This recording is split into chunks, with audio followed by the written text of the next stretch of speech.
Здраво и добродојдовте во уште едно видео каде што ова видео ќе збориме за култура на протопласти. За да објасниме што е протопласт, многу општо ќе разгледаме градбата на една растителна клетка. Од најнадворешната страна имаме клеточен зид, под него имаме плазмолема, односно клеточна мембрана, и во внатрешноста нели веќе имаме цитоплазмата каде што имаме вакуола, имаме јадро и така натаму. Во ред. Сега, клеточниот зид има различни функции, една од најглавните се да заштити така клетката од различни механички повреди. Растителните клетки се прилично ригидни, да спречи распрснување, ако има некој си високосмотски притисок, така ако ја ставиме во хипотоничен раствор, таа нема да распрсне, додека нашите клетки би распрснале. Исто така клеточниот зид е една бариера против микроорганизми. Значи, многу е потешко да се инфицира од некој си микроорганизам. Сега, ако го отстраниме тој клеточен зид, во тој случај имаме растителна клетка која се нарекува протопласт. Значи, тоа е растителна клетка без клеточен зид. И овие растителни клетки, овие протопласти, имаат способност да си го регенерираат клеточниот зид, можат да растат и можат и да се делат. Во ред. И протопластите главно се користат за работи на кои не би можеле да ги правиме на една интакна клетка, нели, клетка која го има клеточниот зид. А тука спаѓаат, например, внесување на различни клеточни органели. Значи, внатре во протопластот ние можеме да внесеме клеточни органели, можеме да внесеме микроорганизми. Така, значи микроорганизми, или пак можеме да правиме соматски хибриди. Вред, односно да го фузираме овој протопласт со протопласт од некое си друго растение или пак од протопласт од некое си растение кој е исти вид. Соматски хибриди. Односно под соматски хибриди значи се мисли земеш протопласт од едно растение, земеш протопласт од некое си друго растение кое можеби е различен вид, односно тоа е интерспециски,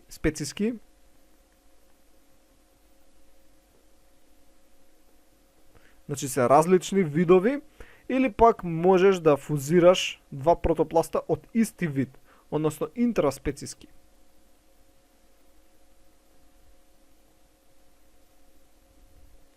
Во ред. И при тоа можеш да добиеш хибриди.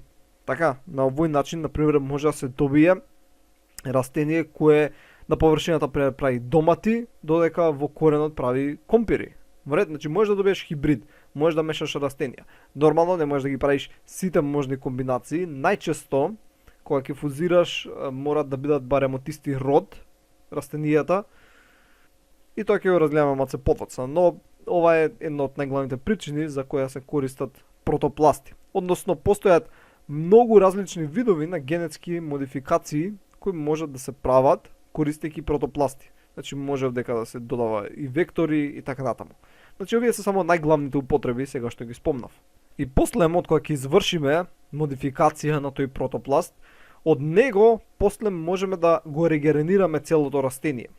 Односно, ако се ова на некој си начин би го сумирале, би изгледало на следниот начин. Значи првично изолираме протопласт. Значи изолираме протопласт. Тоа се добива нели од растителна клетка. Тој го култивираме на хранлива подлога. И исто така, овде ќе спомнам дека протопластите може да се култивираат и на цврста и на течна хранлива подлога. Зависно од кое растение сме ја земале клетката, така и од кој експлантант од растението. Значи може да биде на цврста и на течна хранлива подлога.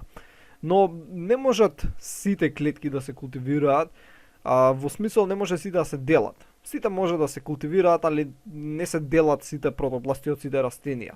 Вред. Значи има исклучоци, не е се онака светло и розово. Добро, од кога ќе го култивираме, сакаме например да извршиме манипулацијата која ни е од интерес, така некаква си модификација, дали ќе го направиме соматски хибрид или ќе внесеме нешто, некој ген или нешто ќе извадиме, како и да е. Ќе се направи модификација.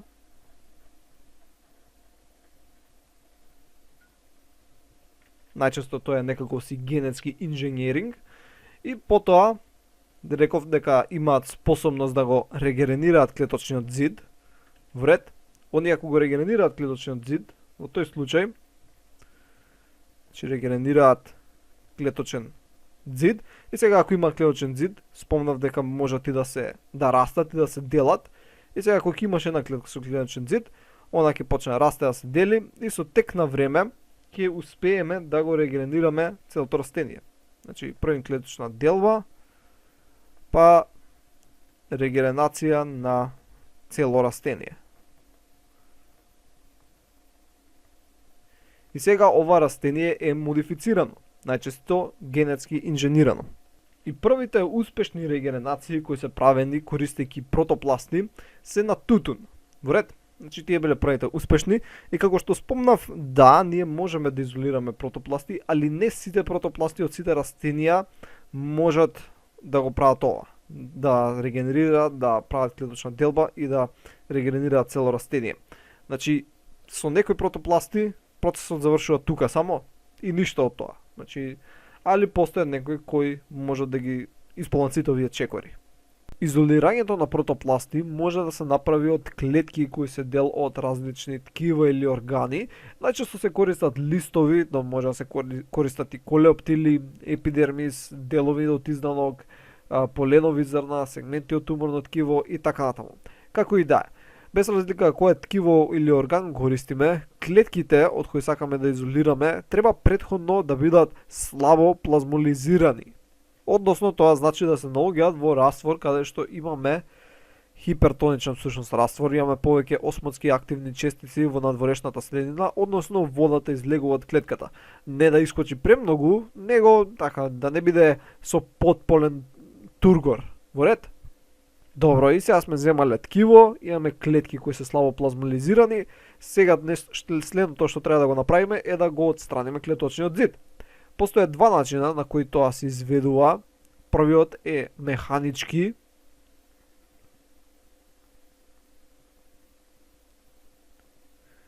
кој многу ретко се користи, главно се користи кај клетки кои имаат големи вакуоли. Во ред? Значи, ретко се користи. Ако се користи кај клетки кои имаат големи вакуоли. Такви се клетките на кромидот, на роквицата, на краставицата, репа и така натаму. И методот се базира, буквално, како што кажа самото име, механички. Односно, имаме како скалпели со кои се отстранува клеточниот зид. Налик микрохирургија. Во ред? Значи, налик микрохирургија. Но проблемот е што ова е многу тешко да се изведе и најголем дел од времето не е ни успешно, едноставно ги убиваме клетките потполно, бидејќи е многу тешко да се направи.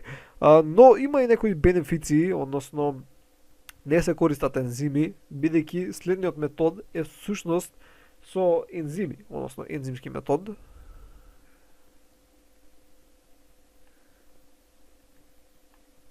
Кој е многу поефикасен и многу почесто користен, бидејќи едноставно додаваме само ензими кои ќе го разјадат на некој си начин клеточниот зид.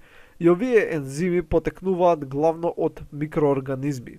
Така, значи, ова е почест со ензими од микроорганизми. Значи, земаме некои ензими, ги изолираме од микроорганизми и ги додаваме, нели, во културата со клетки.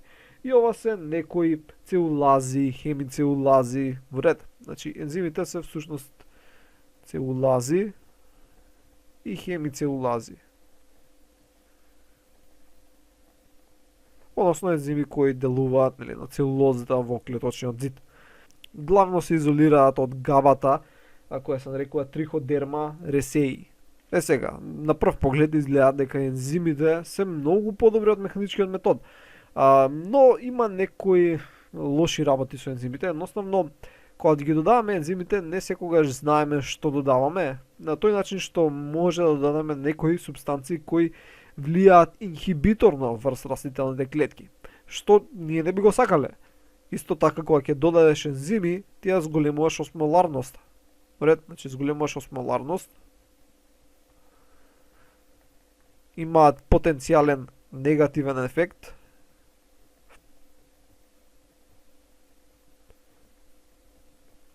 И исто така, бидејќи деградацијата е подолготрајна, се зголемува продукцијата на некои си штетни секундарни метаболити, како например некои феноли, кои со тек на време ќе се акумулираат во суспензијата, во ред.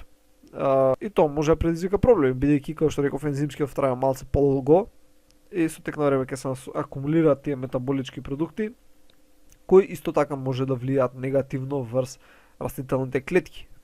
И затоа некогаш се практикува механичкиот метод, но реков дека важи само за некои клетки кои имаат големи вакуоли, значи не можеме секогаш да го употребуваме, и затоа почесто се употребува ензимскиот, бидејќи е по сеопфатен.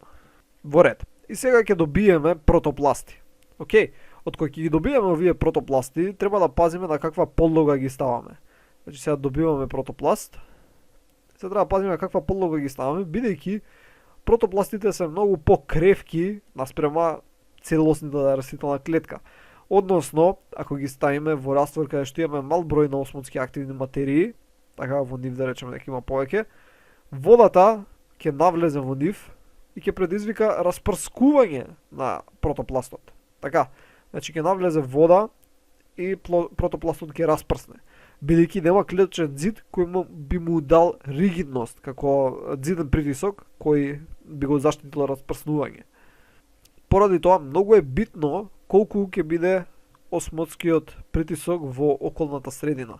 Значи треба да се пази колку осмотски активни материи има во околната средина, тоа да биде во некоја си рамнотежа со осмотските активни материи кои се наоѓаат внатре во протопластот. И дури синтезата на нов клеточен зид, така како имаше еден протопласт, новиот клеточен зид многу зависи од всушност од осмотски активните материи кои се наоѓаат во медиумот. Во ред, значи тоа е многу битен дел. Поради тоа во подлогата се додаваат различни осмотски стабилизатори, како што се глукоза и сахароза. Така, значи, ќе бележиме со сина боја. Глукоза, сахароза. Се додаваат исто така и различни алкохоли, како манитол и сорбитол.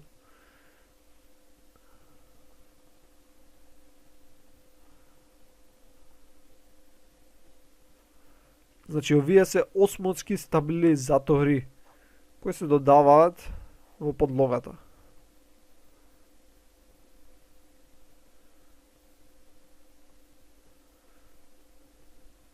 Односно, тие се користат најчесто со цел да се уравнотежи осмотскиот потенцијал, бидејќи немаат негативни влијанија врз клетката, а се осмотски активни и затоа се погодни за користење.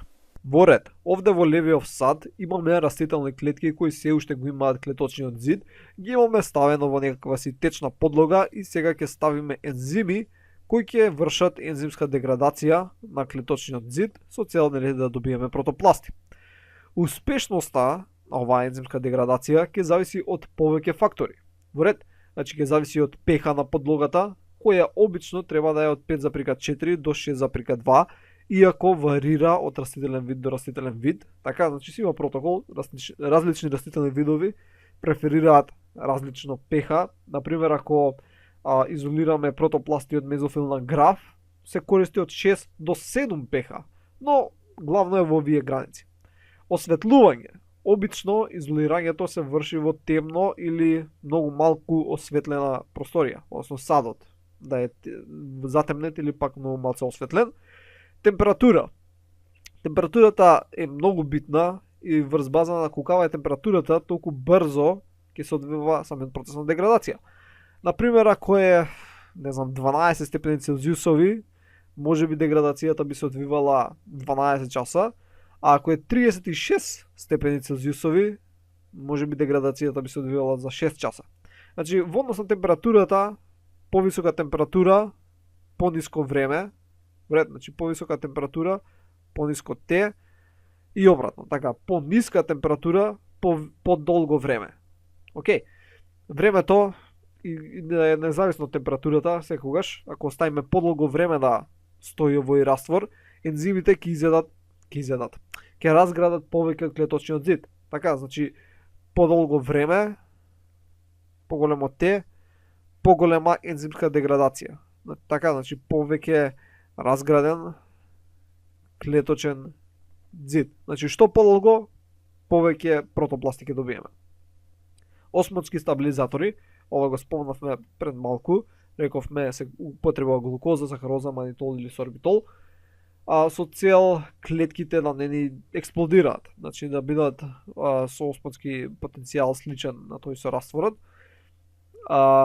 Концентрација е битна на колку ензими имаме, колку клетки имаме. Ако имаме повеќе растителни клетки, нормално дека ќе ни треба повеќе време да се деградираат сите. Ако имаме повеќе ензим, ќе ни треба помалце време. И така натаму. И овдека е кошематски прикажано што ќе се случи. Значи имаме клетки, дел од нив за даден временски период ќе го деградираат клеточниот зид, ќе се добијат протопласти, и ако ги оставиме доволно долго, скоро сите така ќе станат протопласти. Овие виолетовите, значи се протопласти. Во ред. Сега, го имаме тој сад, во кој што ги имаме протопластите, и плюс ги имаме овие фрагменти од клеточни зидови. Така, значи, ова е фрагмент од клеточен зид. Исто така ќе имаме и многу мртви клетки. Например, овдека вака ќе бележам некоја си вака отворена клетка која е мртва. Така, значи имаме мртви клетки, имаме клеточни остатоци, овдека ќе има и многу органели од тие мртвите клетки и така натаму. Значи ќе има многу унаводници ѓубре кое ние ќе треба да го отстраниме. Во ред, и сега кога ги стигнеме до овде, со цел да ги изолираме, можеме да ги филтрираме, така низ филтер кој има од 40 до 100 микрометри пори, така, и на тој филтер ќе се задржат сите поголеми клеточни фрагменти, така, некои агрегати од клетки, дел од фрагменти до клеточниот зид и така натаму. И кој ќе го добиеме тоа изфилтрирано, можеме да го центрифугираме на тој начин што протопластите ќе завршат како талог. Така ќе имаме талог од протопласти, додека клеточните фрагменти, така од клеточен зидови и некои ткивни елементи ќе завршат суспендирани во супернатантот. И ние после ќе можеме тоа да го декантираме, односно да го истуриме буквално, и тоа што ќе остане е само талогот кој ќе биде ресуспендиран, така ќе додадеме нов раствор кој ќе му овозможи повторно да се ресуспендира, односно тоа што ќе се добие, ќе биде пруветата со новиот раствор, кој е специјален раствор за протопласти, и тие повторно ќе се ресуспендираат и сега ќе можеме да ги користиме. Постои и метод, наречен техника, вакво метод на лепдење, каде што всушност ги добиваме како талог клеточните фрагменти, така клеточниот зидови и така натаму, додека протопластите се во супернатантот. Значи ова е метод на лепдење. Но ова е значи главната идеја. Ќе стигнеме до овде, потоа тоа го центрифугираме, го филтрираме, па го центрифугираме и ќе го истуриме тоа супернатантот, ќе ресуспендираме, така, значи ресуспендирање.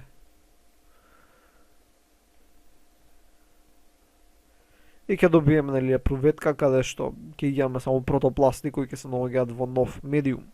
Ајде да видиме како подетално се одвива една постапка за изолирање на протопласти од листови. Значи првично треба да извршиме стерилизација на листовите, да отстраниме епидермални слоеви, да извршиме ензимска деградација, односно постапка во осмотски раствор и изолирање на протопластите со филтрација и центрифугирање. Односно, имаме првично еден си млад лист. Во ред, тој ќе го потопиме во 70% етанол 1 до 5 минути. Понатаму ќе го извадиме од таму, ќе го ставиме 10 до 30 минути во натриум хипохлорид. Од кога тоа ќе се заврши, ќе го одвоиме долниот епидермис, значи се одлупува или се отстругува, и тој фрагмент од долен епидермис ќе треба да се расецка на мали парчиња, така и сега имаме мали парчиња од клетки од долен епидермис, и тие сега треба да ги ставиме во раствор. Каде што во растворот ќе има pH од 5,4 до 5,7, ќе содржи осмотски активни материи, така сахароза, глукоза, сорбитол, манитол и некои наоргански соли, и плюс ќе содржи ензими, пектинази, целулази, дриселази, хемицелулази и така натаму. И сега ќе ставиме, може да се одвива преку посредно или непосредно, односно фазно и двофазна постапка.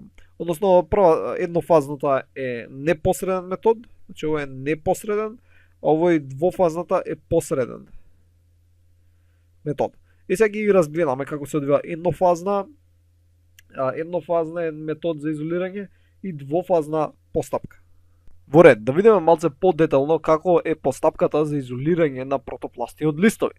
Првично се врши стерилизација на листовите, потоа се отстрануваат епидермалните слоеви, се врши ензимска деградација на клеточниот зид во осмотски раствор и потоа се изолираат протопластите со помош на филтрација и центрифугирање.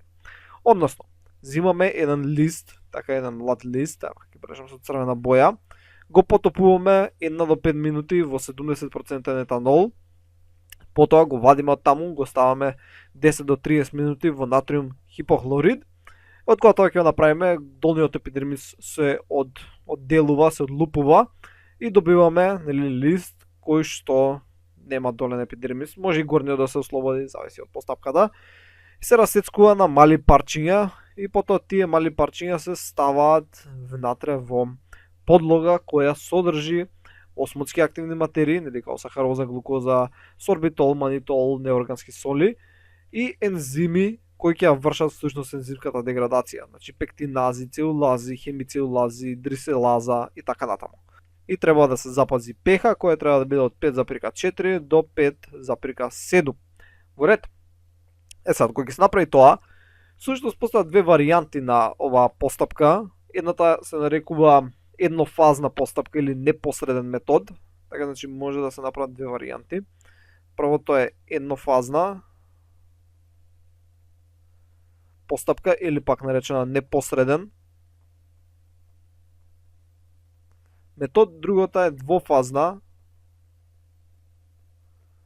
односно посредна постапка. И сега ќе ги разгледаме тие две постапки на кратко. Значи првично ќе разгледаме еднофазната постапка. Имаме фрагменти од листови кои ги поставуваме во одреден раствор. Овој раствор содржи вакви осмотски активни честици, основно осмотски стабилизатори и содржи смеса од различни ензими. Во ред. И ги инкубираме 15 до 18 часа на 25 степени Целзиусови, вршиме филтрација и центрифугирање, така. И тоа што го добиваме, ова ќе го декантираме, ќе го добиваме празна епруветка кај што доле ни се протопластите и измиваме со нов осмотски раствор со осмотски активни честици. Се ресуспендираат протопластите, повторно центрифугираме и така правиме 3 пати. После кога ќе направиме 3 пати, излегуваме на тој циклус и сега не додаваме раствор со осмотски стабилизатори, него додаваме 20% раствор од 20% сахароза. Во ред. И сега ги ресуспендираме со тоа и ги отстрануваме, бидејќи ќе се најдат горе на врвот и ќе можеме да ги собереме и ги отстрануваме. Океј. Тоа е еднофазната постапка. Двофазната постапка е прилично слична, само што има две фази. Повторно имаме фрагменти од листовите од кои беше излупен долниот епител. Се поставуваат 60 минути на 25 степени Целзиусови. Тука исто имаме осмотски стабилизатори, имаме ензими и така натаму. Повторно се филтрира, се центрифугира, се добива горнава постапка. Во ред, само што не завршува со 20% сахароза, него после 3 пати така промивање се додава нов раствор кој содржи нови ензими. Нов сооднос на ензими, не дека се тие нови ензими, него нов сооднос и друго pH. Океј. И со тој нов раствор се и 90 минути, 30 степени Целзиусови, под кога тоа ќе се направи повторно се измива 3 пати со растворот со осмотски стабилизатори и после се додава 20% сахароза како што имавме во еднофазното и повторно тие ќе испливаат горе на врвот, повторно ќе го нацртам и ќе ги собереме протопластите. Сега, зошто едното, а не другото и зошто воопшто постојат двете постапки? Значи, ако работиме со еднофазна постапка, вред, идеме на десна страна малце.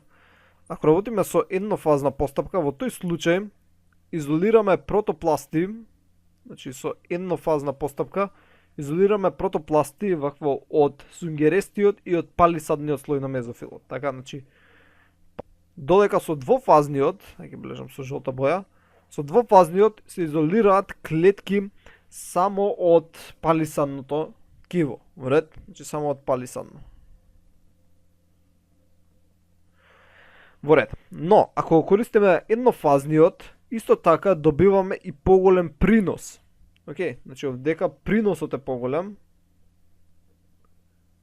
али времето исто така полого. Гледаме 15 до 18 часа, додека во двофазната беше 60 минути, така. Добро, после имаше 90 минути, али сепак многу е пократко. Значи, поголем принос, али подолго време, поголемо Т. Овдека имаме помал принос, али пониско Т, но исто така добиваме поголема виабилност. Односно, тие што ќе ги добиеме клетки, остануваат живи и се активни, онака здрави клетки добиваме, унаводници. Значи, се поквалитетни на некој си начин. Да, добиваме помалце принос, али за побрзо време и поквалитетни клетки. Така што и двата метода може да се користат, зависи од условите на лабораторијата и зависи што ти треба. Океј. Инаку да напоменам дека клеточната густина која добиваме на протопласти обично се движи околу, така значи ова вдека, обично се движи околу 5000 до 100.000 клетки во милилитар. Во ред, може да биде и пониско од тоа, може да биде повисоко, обично гранична вредност е околу 250 клетки на милилитар, но обично се движи значи од 5000 до 100.000 клетки. И овдека сакам само да додадам дека изолирањето на протопласти може да се врши и од калуси или пак од суспензии на растителни клетки. Значи, или од калус, или од суспензија на растителни клетки. Во ред.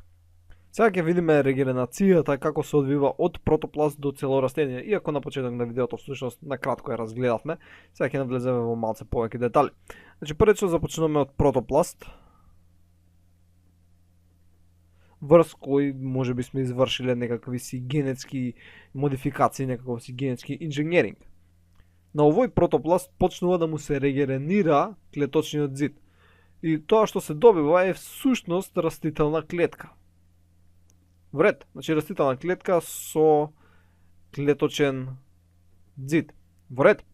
Сега имаме само една клетка која ги има овој клеточен зид и они сега ќе почнат да формираат клеточни колонии. Вред. Значи сега од тоа ќе почнат да се формираат клеточни колонии, а од овие клеточни колонии, понатаму со митотска делба, ќе се добијат протокалуси. Односно, ова може да се го мислите како предкалус, али главно е составен калус составен од протопласти. Иако дел од овие протопласти имаат клеточен зид или се во фаза на развивање на клеточен зид. Овие протокалуси, ако се култивираат на хранлива подлога во присуство на одредени фитохормони, ќе формираат калусни ткива. Вред, значи ако имаме соодветни фитохормони, ќе добиеме калусни ткива. Во ред. Сега, кога веќе имаме калусни ткива, сега е многу лесно со различни регулатори на раст, односно повторно со фитохормони, да индуцираме формирање на деново изданоци од кои ќе се добие цело растение. Значи сега од овие калусни култури, повторно со дејство на фитохормони, различен сооднос, така, значи зависно кои фитохормони ќе ги ставиме во кој сооднос, ќе почнат да се формираат деново изданоци од тој калус и всушност од тие деново изданоци со тек на време, нели ќе добиеме цело растение.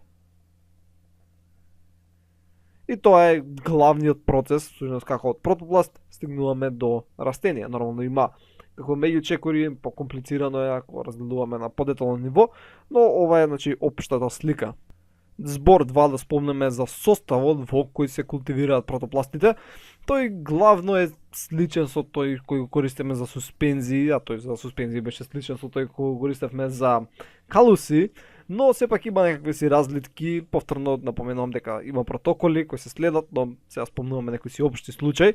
Главно солите на железот, цинк и амоњак треба да се пониски во концентрација, а треба да има повеќе калциум, дури 2 до 4 пати повеќе.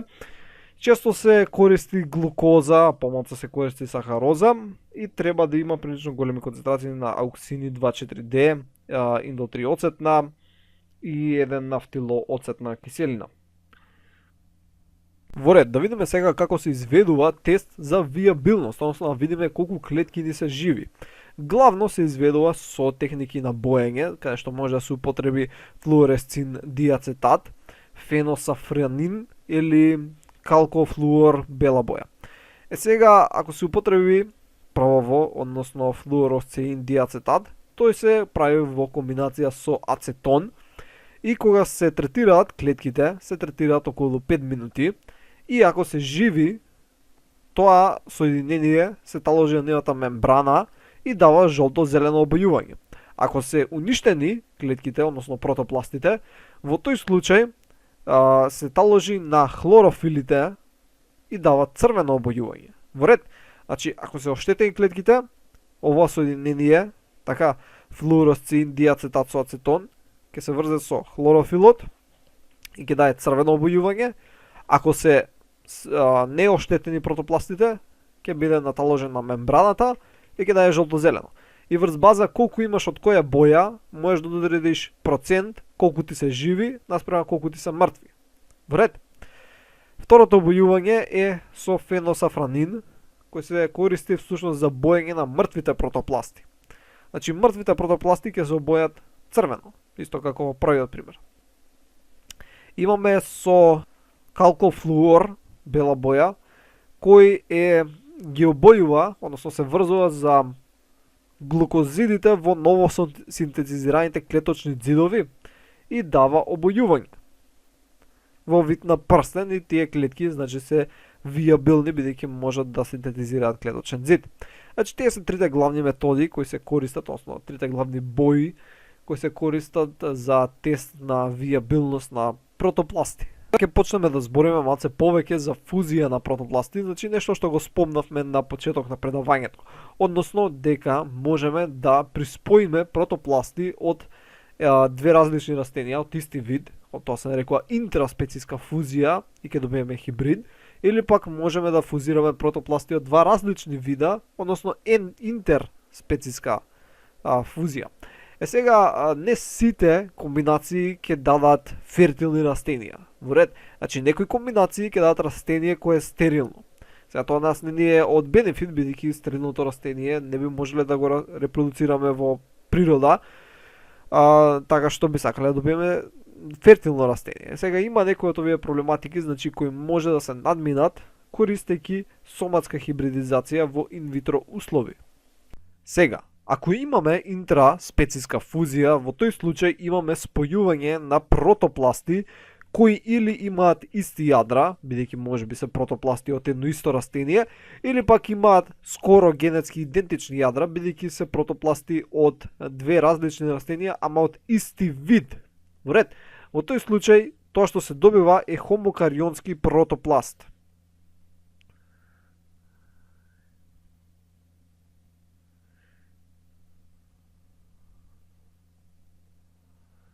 Во ред, значи спојување на протопласти од ист вид. Тоа може да биде од едно растение, така, две клетки од едно исто растение, или пак две растенија, али да се од истиот вид. Во тој случај добиваме хомокарионски протопласт, а ако се од два протопласта од различни растителни видови, во тој случај се добива хетерокарионски протопласт.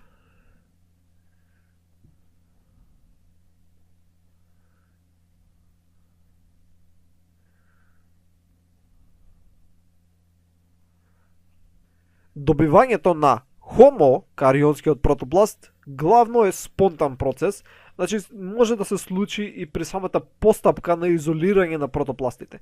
Нели додека ги изолиравме имавме сад во кој имавме протопласти, фрагменти од клеточен ѕид и така натаму. Дури и во овој сад може да се случи спонтано приспојување на протопласти и во тој случај ќе се добие хомокарионски. Значи хомокарионскиот протопласт се случува преку спонтана фузија. Во ред, значи имаме спонтана фузија. Додека за да добиеме хетерокарионски протопласти, мораме ние да индуцираме фузија. Во ред, значи мора да има индуцирана. Значи индуцирана фузија. Сега, ние имаме два начина на кои можеме да индуцираме фузија. Можеме преку хемиски третман или пак со помош на електрична струја.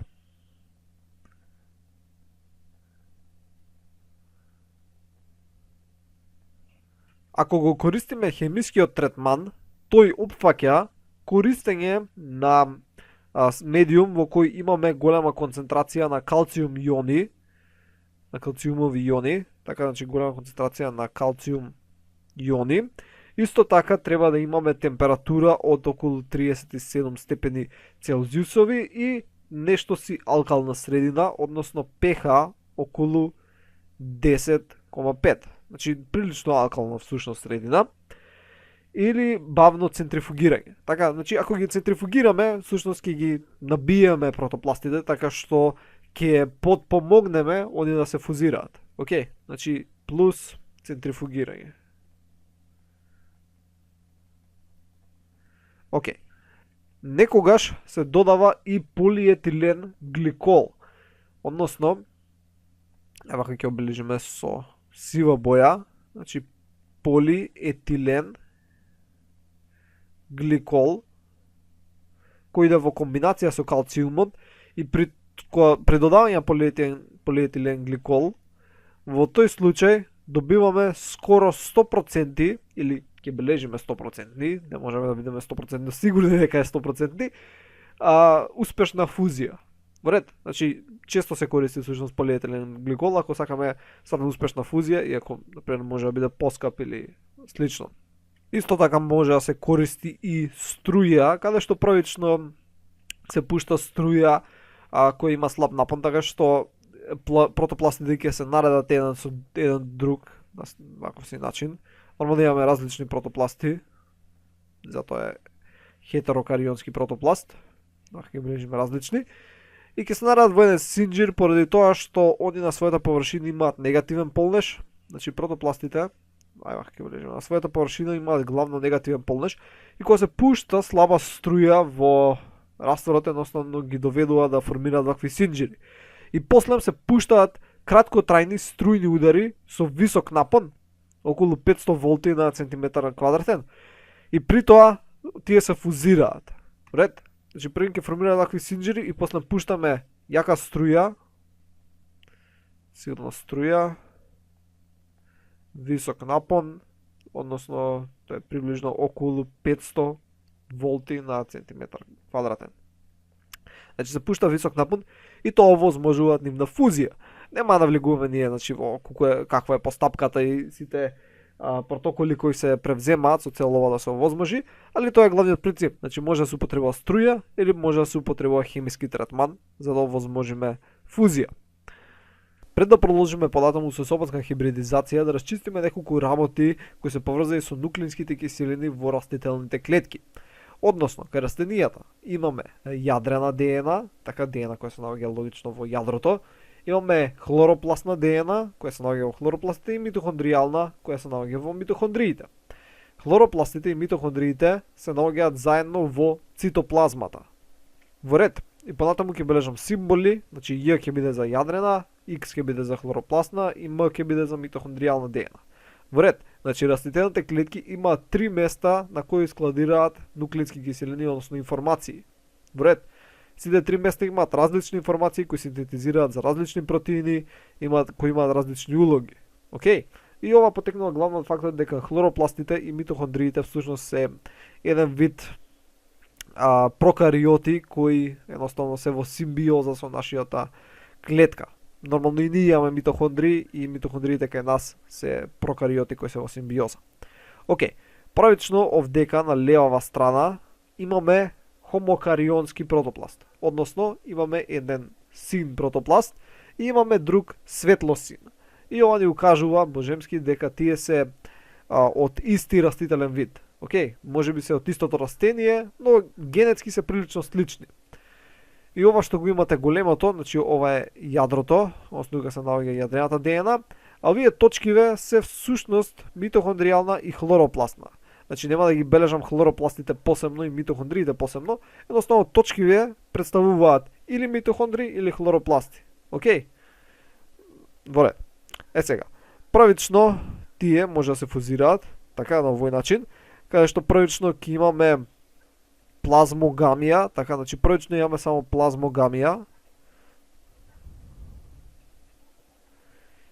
односно првин се фузираше само цитоплазмата, гледаме дека измешана само цитоплазмата, овде дека што го гледате, значи сега има и тие кои беа со темно сино и со светло сина боја, значи се измеша митохондриите и хлоропластите. Во ред? И после некое време може да настане кариогамија, каде што ќе се фузираат јадрата. Значи ова вака што е презентирано, не значи дека светлосиното е внатре во темно синото, него едноставно ова е репрезентација на како би изгледало кога би се фузирале. Така, не дека едното е внатре во другото, не е така, него едноставно е како да го представам дека се фузирале тие две. И тука имаме кариогамија. Односно приспојување на јадрата. Во ред? Значи првично се приспои цитоплазмата, која се фузира, така, сега се приспои и се приспои јадрата. Океј, тоа е едноставен случај, значи ту овдека всушност добивме хомокарионски протопласт.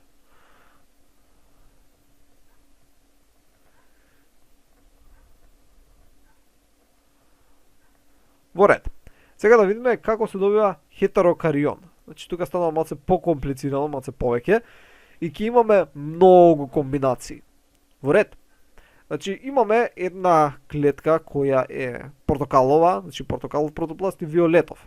И тоа ни презентира дека се од два различни растителни вида. И сега да ги фузираме и да видиме што ќе се добие. Во ред, првично што се добива е плазмогамија, така значи првично имаме плазмогамија, каде што всушност имаме приспојување на цитоплазмата од двата протопласта. Во ред, и гледаме дека, презентирано со фиолетова и портокалова боја, се измешале и митохондриите и хлоропластите. Во ред, сега, може да се случат две работи.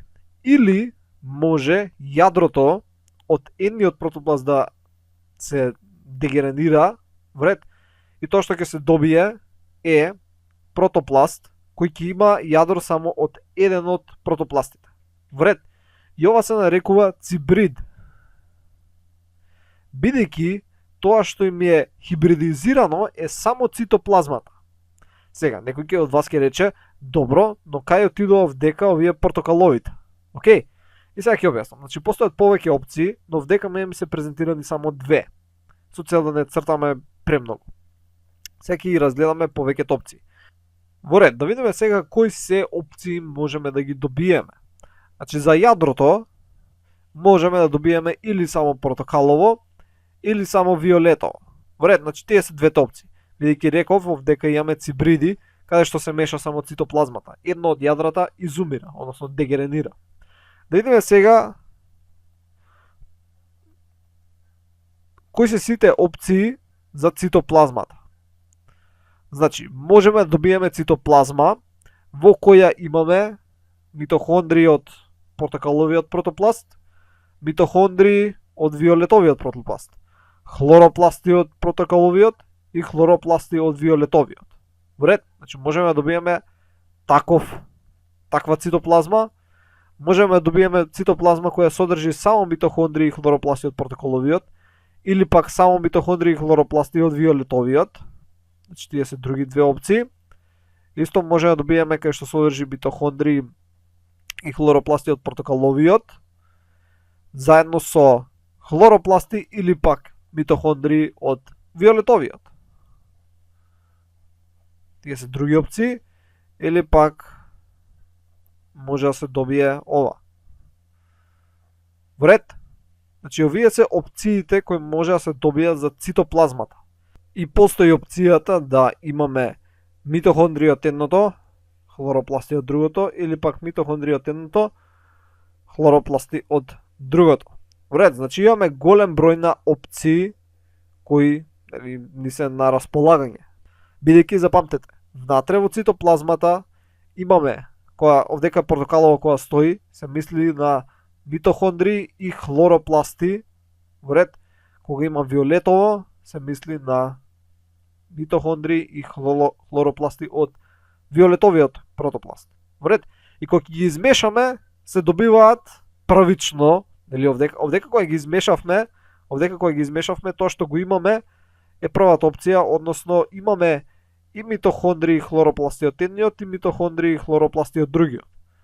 Вред, но сега реков дека идеме например го земаме левиот пат, каде што едно од јадрата дегенерира, така, дали портокаловото или виолетовото, и не останува едно. Но исто така се случуваат и промени во цитоплазмата и може да добиеме една од овие комбинации. Во ред, и овие се цибриди, односно цитоплазматични хибриди.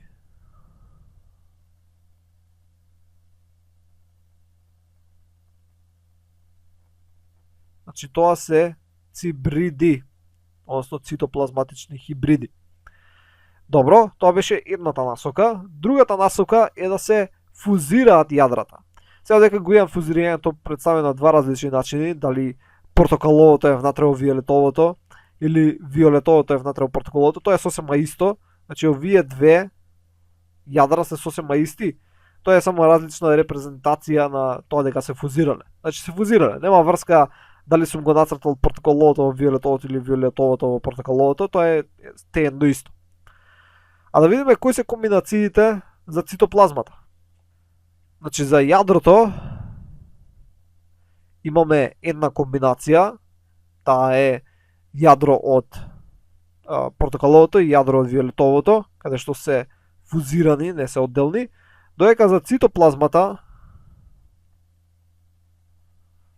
постојат опциите кои ги разгледавме кај цибридите. Односно, овие се истите опции. Во ред, значи тие се опциите.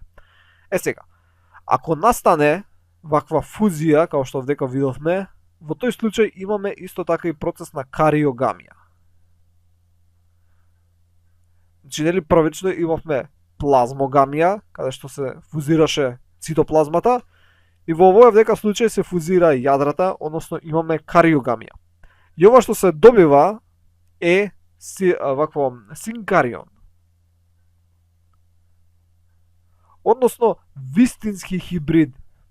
Значи вистински хибрид. Додека претходно нели добивме цибрид, што беше цитоплазматичен хибрид. Вред, а овдека имаме синкарион, што е вистински хибрид.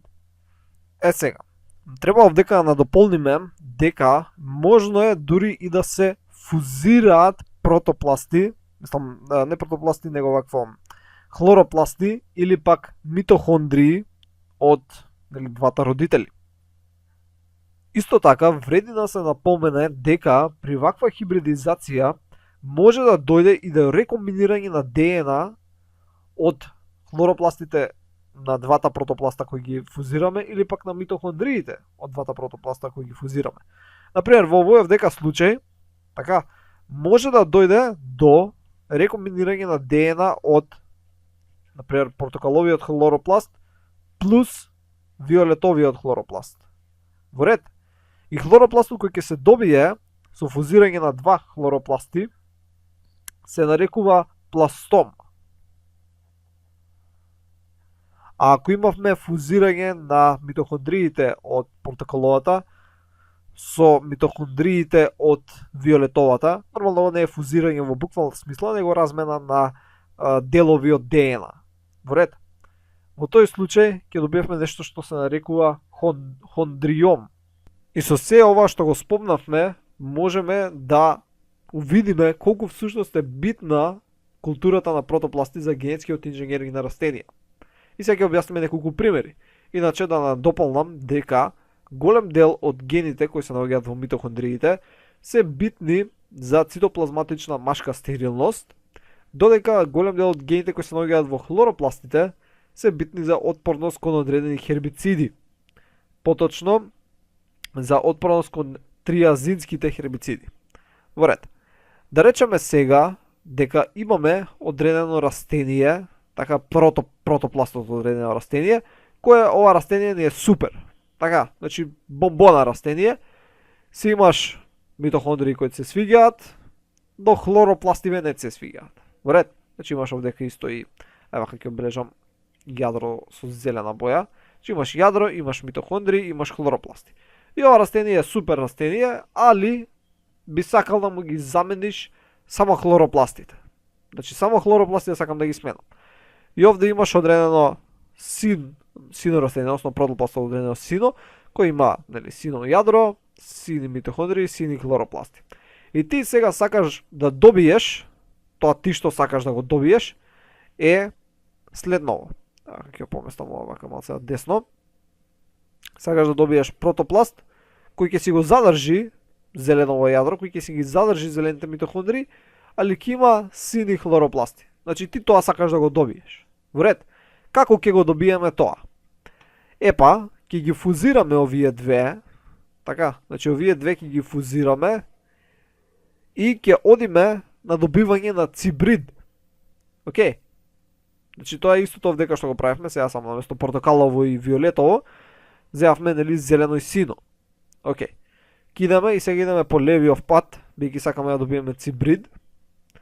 И бираме овдека да биде зеленото, така, зеленото јадро, бидејќи една од опциите, едното јадро дегенерира, и после ја бараме цитоплазмата која ни одговара. Например, нас ни одговара оваа цитоплазма. Односно, каде што имаме, нели, зелени митохондрии и сини хлоропласти. Во ред. И ги бираме тие опции. Така. И ги бираме тие опции. Значи бираш оваа цитоплазма со ова јадро. Е сега, тоа треба да се направи по пат на селекција, бидејќи ти кога ќе направиш ова мешањето, кога ќе добиеш цибриди, ти добиваш најразлични цибриди. Ти ќе треба да селектираш тие кои ти се од интерес. Има различни методи, но тоа е веќе навлегување подетално проблематиката. Али гледате колку опции може се да се добијат. Значи можеш да мешаш растенија на најразлични начини, да добиваш најразлични поволни варијанти. И ова се нешта кои не можеш да ги правиш со стандардно вкрстување. Например, ти при стандардно вкрстување не можеш да пренесеш митохондрии, бидејќи митохондриите не се носат преку машкото, митохондриите се носат само преку женското.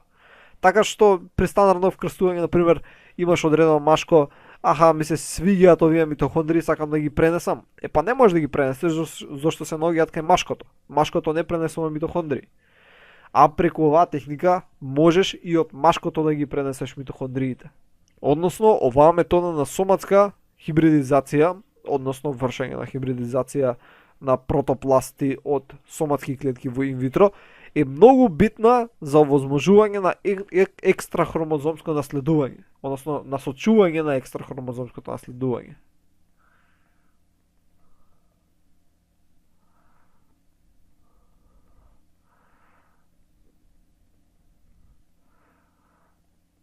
Односно, кои комбинации на протопласти и кои комбинации на митохондрии ќе ги добиеме, бидејќи тие имаат навистина голема улога. И на крај имаме селекција на хибридни клетки, бидејќи ти ако само фузионираш протопласти, а на крај не можеш да ги избереш тие кои ти се од интерес, за џаве си го правил целиот процес. Така што чекорот на селекција е многу битен. И можеме да ги разликуваме различните хибридни клетки по различни својства, различни физички или биолошки својства.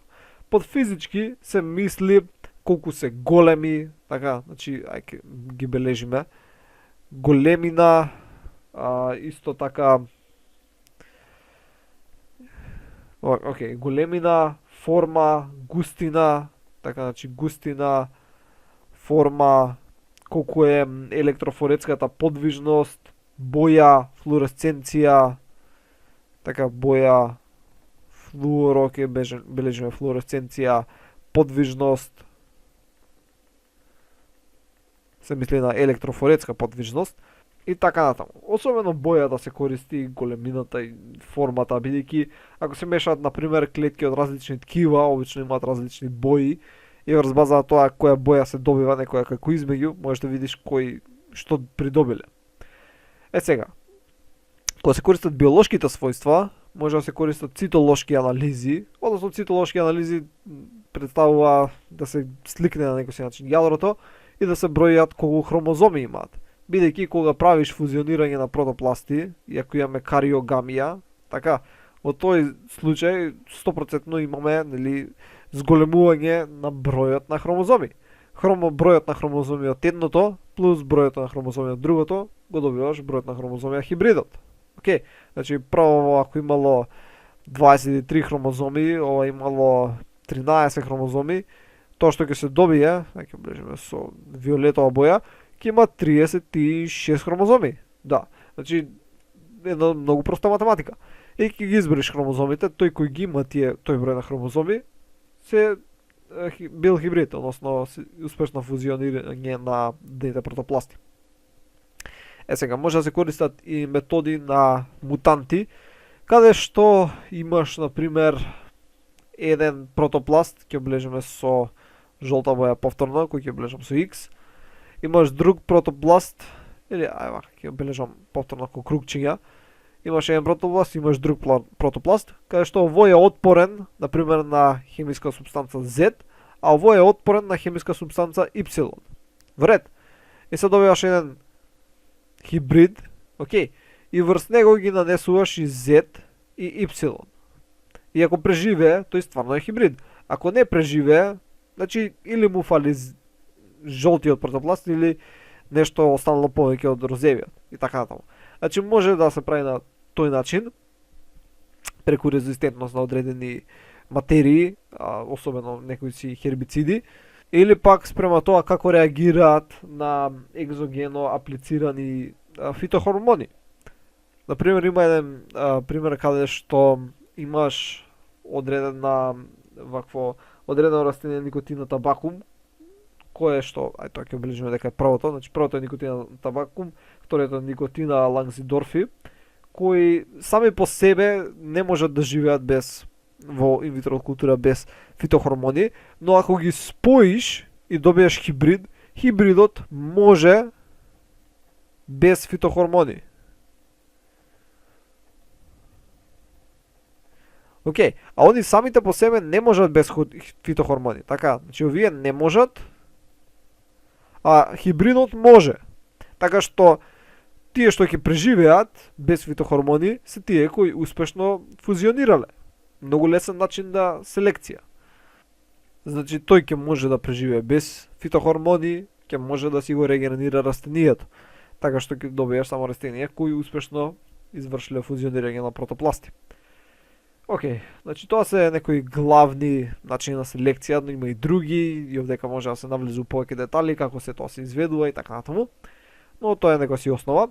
И сега само некоја терминологија ќе спомнавме интраспециски од ист вид, спомнавме интерспециски од исти род, така, значи две различни растенија, и на крај имаме интергенерични, односно кои можат да бидат од различен род.